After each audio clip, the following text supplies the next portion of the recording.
In today's episode, I'm back with another interesting recipe that you're going to love once you try it out. We are preparing some mandazis, and today we are going to take it a notch higher, and we are going to be using some spices. So with me here I have my ingredients, and from this corner I have my self-raising flour. If you do not have this, you can use the all-purpose flour, and make sure you add some baking powder. I have some salt, lemon zest that I had grated and frozen. I have some cinnamon powder. I have some cardamom or iliki. I also have some milk, and my milk is warm, not hot, not cold. Then finally, I have some sugar and some margarine. You can also use butter depending on what you have. And without further ado, let's get started.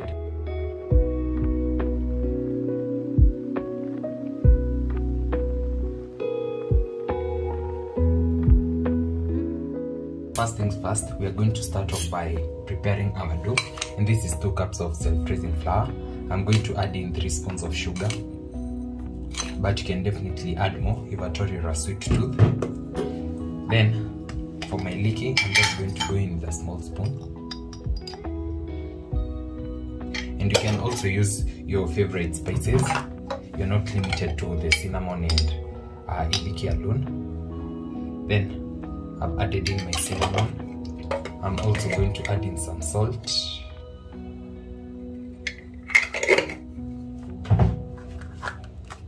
Then finally, I'll go in with my lemon. So these were the yellow lemons. I did this about 2 years ago. Back in 2021 is when I zested these lemons, but they have been frozen. And you just scoop a little, then you flip the remaining batch. I'm going to mix this till everything is well combined. Then I'll proceed to make a dough. This flour mixture is very aromatic. You can smell all the spices as well as the lemon zest. So I'll proceed to make a dough, and I'm going to mix this till I have a very soft dough.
So these are the best mandazis you can ever try. You can taste the cinnamon, you can also taste the iliki or the cardamom, and also the lemon zest adds some flavor. I hope you're going to try it my way. Don't forget to like, comment, share and subscribe if you haven't. I'll see you in my next one. Bye.